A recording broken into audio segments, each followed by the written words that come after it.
Hola! Thanks for joining my hike today. I'm Kevin, and today we are going to attempt the summit of the Hollywood sign. I've never been up there before, but I'm telling you, today's the day. It's going to be a hot one too. We're going to go right up and try to get up behind it and look down past it. The view that everybody kind of sees from down below. I can't wait. Put your helmet on, take your protein pills and your Hollywood sunglasses, and let's have at it. Flanking my left shoulder today is a very popular and brilliant English comedian. He's also an actor, a writer, a political activist, and I'm telling you, this guy sells out huge arenas and stadiums across the world. And he also does his act in 4 different languages. Man, he's brilliant. He's so great. He's got so much in store for all of us in the future. Today we were hiking with the very popular, the very intriguing, the very cunning Eddie Izzard.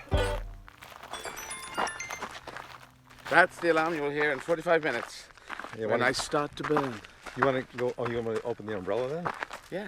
Okay, you got a timer for the umbrella. I like it. You're excited about the umbrella. I am really. Ladies and gentlemen, we're going to show you the umbrella look. Now, this is something you might think Mad Dog's Englishmen, and Mad Dogs and any white people really go out in the midday sun. But you see, this from Boots the Chemist, Yeah. in Britain, pretty good with a microclimate underneath. It's nothing to be ashamed of having an umbrella. No, it's actually very groovy. And seeing as I am transgender, and my girly self, I do wish to Care what express people this. think. No. Coming from England, the terrain is quite a bit different here. Yeah. I mean, you go to England, it's so lush and beautiful. And what's your favorite part of England? Well, as someone who's going into politics, all of it. But how crazy. I am not crazy, but no, in fact, I have run everywhere on my 43 marathons around the UK, and there is not a part. Well, in the end, I'll probably go back to Sussex because I grew up for half of my life there. When I first heard you were doing that, I thought that's rubbish. He can't be doing that. He can't be running a marathon. You did how many in 51 days? 48? It's 43 marathons in 51 days. I took a day off a week. That was around the United Kingdom. And that was from the capital of England to the capital of Wales to the capital of Northern Ireland, which is a province and maybe it doesn't have a capital, but it does have its biggest city, Belfast. And I used to live, my dad used to work in Belfast and I used to live near there. So I sounded like this when I was 3, 4, or 5. I had this accent and I would have loved to have kept it, you know, to have continued my entire life. At the end of each one, though, aren't you sore and exhausted the next day? Did you ever have any problems with your feet? Yes, they all blistered up. Yeah. And then there were blisters upon blisters, and it was raining, so my feet were shredding. Were you wearing sneakers? Yeah, I was. Oh, you weren't barefoot. Oh, that's easy. That's easy then. So the body seems to switch on healing processes that were latent in you and you weren't using. Because you notice that humans pull muscles. No wild animal has ever pulled a muscle in the history of wild animals, which seems curious. Yeah. You've never seen a safari. They do. They don't complain about it. That's all. No, but you haven't seen it. You know the long lens shots that people on safaris take, just tourists, regular people, and you never see a line going, oh, hang on. Oh, that's my leg gone. All right, someone else, go on. Oh, look, we've got to turn around and show this. This is where we're going. And Kevin, you've never been there, yeah? I've never been up behind it, no. Did you grow up here? You didn't grow up? No. This dream of Hollywood, and Hollywood is actually full of bullshit, like most of the world. But there's something about hiking up to the sign which is real. The wood cutouts of those letters, yeah.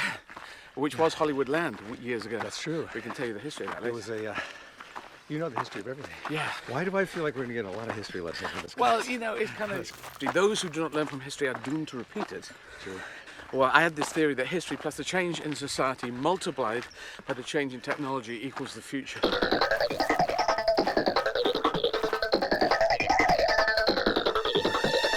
Which one of these is Eddie not? Atheist, transvestite,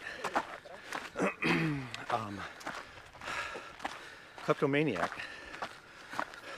or dyslexic? Well, I could go... And the answer is... All of the above, except the kleptomaniac. I just stole makeup when I was a kid. Oh, okay, so you're all for it. Yeah, but I'd say the transvestite is now transgender, but that was always the group title, and I was in fact TV when I first came out, because some people have complained about me changing my language, but the language changes as it has for the black community. I'm so confused with the cross-dresser, androgynous, transvestite, transgender. What is the correct term? Okay, well, language moves, yeah, as you accept with the black community, I think it was, the term was Negro. Yeah. And then a person of color, a colored person. Yeah. And then African American, it moves. People change, Right. communities decide, let us move it on. I always worked out that transgender was the whole title, and I was TV when I first came out, and I would say to people back in 1985, kids, I am TV, and they say, you're a television, you don't look like a television. What channels do you have? And I said, no, I'm TV transvestite, so I said transsexual, TS, transsexual. Those were the 1985 definitions in the UK. And I knew when I was 4, kids, 4 or 5. That's when I didn't know that definition, but I knew, hey, a dress, girl's wearing a dress, I think I should wear a dress. How's that with you, kids? Oh, my other compadres who are 4 and 5 are saying no, and doing lots of laughing and pointing. Okay, let's not go there. Let's keep that a big old secret, as people have done since the dawn of time, but now we're in a better place. So that was that one. What was the other 4? So let me just ask you this. You could really relate to Caitlyn Jenner, Bruce Jenner, when she was transitioning. Yeah. Totally, absolutely. And that, I have issues when she is more Republican. She had issues with marriage equality, and so I have differences on that. But a lot of press, a lot of a lot of eyeballs went to the fact that, okay, Vanity Fair, this is a noise, and that was generally helpful because visibility went up, and you know, I've been out since, as I say, 34 years. Yeah. It's a long bloody time, and people were thinking, oh, they thought it was, oh, you do a drag thing. I said, well, this isn't drag. I just live this way. And they say, oh, this is part of your theatrical. You play a character. I say, no, this is not a character. This is me. Hello. But you are in and out of it, though. Yeah, because I'm gender fluid, I have boy genetics. Yeah. Are you interested in women or men? I fancy women. I've tried to imagine fancying men, and I've not seen anyone. It's got to be a very pretty-looking guy, and he's got to look like a woman, and then it doesn't. But so it seems that I am a wannabe lesbian. Yeah. You're a lesbian. And I knew Bruce Jenner for a long time. Oh, right. Okay. I would see him around town. We talk and stuff. But I only met Caitlyn Jenner about 9 months ago, and somehow she knew me. Well, why do you mean somehow? That was a joke. because Bruce Jenner was no longer around. It was now Caitlyn Jenner. Are you doing an anti-trans joke? No, that's a good joke. That is not a joke. I did it for her. She loved it. Yeah, that doesn't work, man. It doesn't? No, that's just like saying, well, actually it's bonkers. It isn't even bad. It just sounds a bit bonkers. It's just silly. Like their brain has gone through a washing machine or something. No, it's my brain. Let me explain the joke to you. I'm the one who thinks that she's a different person, and somehow she knew me. So I'm an idiot. Yes. If you put I'm an idiot in there and then go to that, then I see where you're going with the comedy. This is comedians explaining jokes to each other. But you don't. Which really we're the only ones who are allowed to explain jokes to each other. Yeah. I'm saying you push yourself a lot. One life, live it well, baby. Yes. One life, live it well. What is missing in your life right now? Nothing really. Nothing.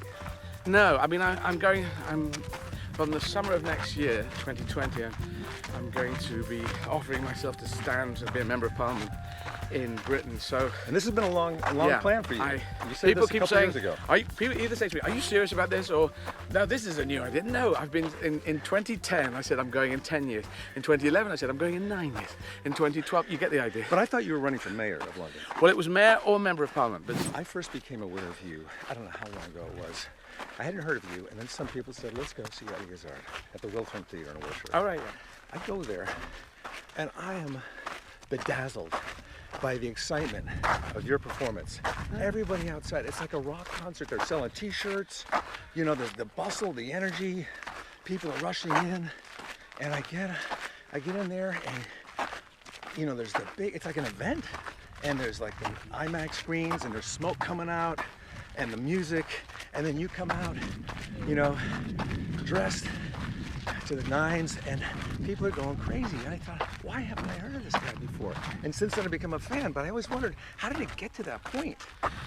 I used the U2 method of approach, which is ground level up. Yeah. I analyze, because I'm very much, I'm a military historian, amateur military historian, so I'm kind of encyclopedic on World War II. But you started as a street performer. Yes, but before that, a sketch comedy. Comedy. Well, street performing is the hardest thing I've ever done. It's gotta be so hard. It's so hard because the audience don't even want to stand in front of you. You can't even get anywhere. So I got pretty good at the streets. I could talk to people. I went solo in 1987, and that got me a certain confidence. Ooh, it's umbrella time. Nice. So where was I going? Yeah, so then I did stand-up. I started stand-up in '88. In clubs? Yes, and in London.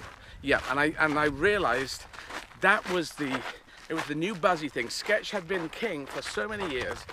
With Python, everyone was still trying to do that. You were a huge Python fan. Yeah, and I did 12 Edinburgh festivals. If anyone knows about the Edinburgh Festival, Yes. it's a tough old gig. Oh, it's tough, man. You got to get out there on the streets and hand out You've pamphlets. got to, and if you're a big hit, hey, you're flying, and everyone's coming. And if you're not, and most of the people are not, by logic, it's a tough old bit. So I did 12 in 13 years.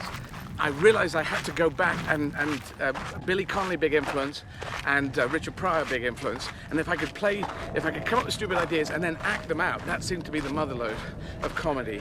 And then it started taking off. And it built up, and so I was in very small theatres in New York, and I was doing that 80-seaters, PS 122. And you were an 96. enigma too, because you were transvestite, and you had this rock and roll show, and that was the energy. It was people wanted to see you and find Well, out it's you were because all they about. realised that the transgender had nothing to do with the comedy. I Right. wasn't saying two lipsticks go into a bar, and then another lipstick comes in and says, "Excuse me," I was just talking about chickens with guns and helicopters that can eat potatoes, and it was all it was kind of. But you commented on it at least. Yeah, and there was intelligence behind it because, Right. like I got into better and better subjects over the years, like human sacrifice. Mm-hmm. Why did we ever say the weather is bad, the crops are failed? The gods obviously hate us, so we're going to kill Steve. And then we're sure the Steve. crops will pick up no end. Figures are hazy, but if we rip open this body right here, I'm sure we'll have excellent crops next year. And people are going, hang on, who came up with this? The bloke with the hat and the bone through his nose? Oh wow, we're going to get a shot of Get this. closer, And yeah. there it is, ladies and gentlemen. So this is our Everest. This is for any creative people in LA, this is the closest to Everest they're ever going to get. Who was your favorite James Bond? Well, I do like them all, but George Lazenby, I'm going to put in there. Because George Lazenby had a bad rap, the Australian one. Now, really, Sean and Roger Moore, and probably Sean always forever tops it. When you were a kid, was it a dream to come to America? And Yes, definitely Hollywood. Definitely. Yeah. To the sign, not to the studio. Didn't care about doing the film Just work. the sign. Stand at the sign. Think of real estate. they described you on stage as being whimsical, rambling, surreal. And I can't stop wondering if maybe it was from your childhood. I mean, when you were 6, you were born in Yemen. When you were 6, your mom sadly died from cancer, and then you were sent off to a boarding school. Did you find yourself like Being whimsical, being and alone rambling? a lot and creating little scenarios and scenes? Not really, actually. It was more that my dad started playing me goon shows, which is Peter Sellers. People know of Spike Milligan, who was writing these goon shows, and this is a radio, surreal, out there, bonkers comedy that Prince Charles really likes as well. So people who've got good comedy taste, they like the goons. But the Python guys, they all love the goons. And Clee says you're one of the lost pythons. John Cleese said I was lost Python, and I thought, well, that's wonderful. But I heard that people can say things, and you think, did they really say it? So I saw John, and I said, did you actually say this? Yeah. And he said, yes, I did. And I thought, oh, that's great. And then I went away, and I thought, actually, I should have asked, what did he mean by that? And I think that I'm lost in time. If I was 20 years older, I would have been trying to get into Python with them. What if the whole hike was like this? Sorry? The whole hike was like that. No, I'm trying to do this. No, I'm kidding. I like the way you say you notice you're the only one with an umbrella on the trail. Yeah. But also you're the only one As white as dressed like, dressed like what? you are. What are you going to say? I don't even know what to say anymore because it's going to be wrong. Yes. You got to hit it. You got to Girlish. You're going to be I'm the girlish. only guy in girl mode, or yeah. And you get backache from your boobs. So. Do you? Well, What's in there? oh well, you're gonna have to go and work that out. Someone else, I don't know. Someone else built them. They're from IKEA. IKEA. That's all you need to know. You had to assemble it? Yeah, they come at spirit level. You got to keep your boobs level, baby. We'd like to go up behind the sign, right? Anyone know which way to the Hollywood sign? You guys going to see Eddie Izzard tonight? No, don't. He's mad. Going to see what? This gentleman. It's a performing? toilet. Gentleman / lady. Thank you. Yeah. Otherwise, what the fuck is the point of being transgender? Do you like, what do you like in a woman? Let's say you're interested in a woman. Good conversation. I think good conversation about Yeah. interesting, because I'm interested in everything. So I want to People say, what about this, what about that? Have you thought of this? If I said this with that, does that make any sense to you? I want to be able to have conversations about anything and everything. And then there's sexy, gorgeous, good looking, all of that, but... It's got to be a special woman who wouldn't mind you being dressed as a woman. Well, come on, let's back off of this dressed as a woman. I'm the worst at this stuff. Yeah, okay, just being transgender. Just say being trans or transgender. That's easy. You can just grab that line. When I hiked with Caitlyn Jenner, I said, when you had the sex change, you go, we don't call it sex change. He goes, they had to tell me that too, I didn't know. You know, just transition. It's called the gender reassignment. Oh, gender reassignment. Yeah, well, we had gender dysphoria when I was growing up. They said, you got gender dysphoria. I said, well, what does that mean? Gender confusion. Well, hang on. I think you guys are confused. I'm kind of okay with this. If I was allowed by society to be okay with it, I've got boy genetics and girl genetics. So I'm less confused. You guys are dysphoric. If I'm in girl mode, boy mode, anyone have a relationship with me has got to be cool with that. Otherwise, they're just not going to go anywhere near me. Nice shot. Yes. I see why you're not in a relationship. Well, no, I see the shot. I know it. I know. Are you a fan of Brexit? It's actually called Brexit. Even the Sun newspaper calls it Brexit. What is the end game of Brexit? It's just breaking up the whole United Kingdom. And the only way humanity can go forwards is by going forward. We can't go backwards to go forwards. So. Right. And we set it up to stop Second World War. And people seem to have lost that. Hi. You love people, don't you? Well, I think people are great. If I'm going to go to politics, I love to be around people. Well, I talk and share stories. But it's also, you know, we just looked back at a bit of the footage. I realized boobs are looking quite booby today. Yeah. In a fisheye lens. It's a boob-eyed lens. But it's just nice, you know. Imagine when I came out and I was 23, looking like this, I would have to hide in the bushes every time someone appeared. The amount of fear that I had to overcome. What is the feeling that it gave you when you dressed like a woman? Well, it's a freedom thing. You have to be out enough to know. I've got it to a very boring stage. I can throw on some makeup. I go out for a run. What the hell? No big deal. Yeah. But just as you saw, the people just walk by there, and they didn't turn around. I don't think they did. They didn't turn around and go, "That guy's transgender. Oh my God, we got to jump. We got to chase him. We got to do something." They just walked past. Yeah. And when I did first come out, it seemed like everyone was staring at me all the time. Now we got to show this view. The Hazy Valley. Hazy Valley. So the boobies. The boobies. So you come out. Let's go boobs. What you said boobies. I didn't. I said boobs. Yeah. I'll have to replay the thing. But no, I said I'm looking rather booby. Oh, okay. And the first time you went on stage? First time I went on stage. As a woman. Well, I don't say as a woman. I just say wearing a dress. Okay. And it was 6 years later, actually. Okay. Because I hadn't told my dad, and everyone said, don't tell your dad, he won't be able to he'll have a heart attack. And I thought, I don't think Dad's like that. So I thought, my career was taking off as a stand-up 6 years later, so that was when I was 29 now. And I thought, I'm going to tell Dad. I told him on a Saturday, and I went on stage on a Monday. And I talked. What did he say? He said, this is great. I went to a football match. We support Crystal Palace football team. And Dad had a season ticket with 2 tickets. So my brother would go or I would go, my brother would go. And I wasn't talking to Dad much because I kept asking Dad if I could borrow some money. Because I had no money and it was just all rubbish. And I just thought, shoplift everything. Well, I was embarrassed by situations. And then I saw him and I thought, I'll tell him. But then I thought, I can't tell him in the middle of a football match because he might go, you're a transvestite. And then all these football fans around would attack me. And then after the game, I thought we might lose as well. So that might be a bit lost. And he's a transvestite. And then on the way back in the football fans, and he was just about to go home. And I said, let's have some egg and chips and sausage, egg and chips as we used to have in a standard old British greasy spoon cafe kind of thing. So he said, yeah, that's okay. We always like to do that as family. And we found a place. We went in, and there's people sitting everywhere. I thought, I can't tell my dad I'm a transvestite next to a lot of people.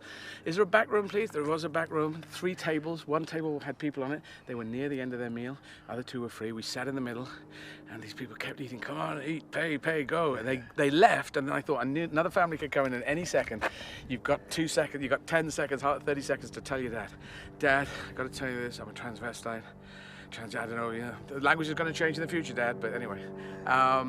And if you don't want to talk to me ever again, that's fine. I was ready for that, but I've got to be honest with you. And then he said, okay, no, that's okay. And then he went home and he wrote a letter back to me saying he was okay with this, and if my mum had been alive, she would have been okay with it too.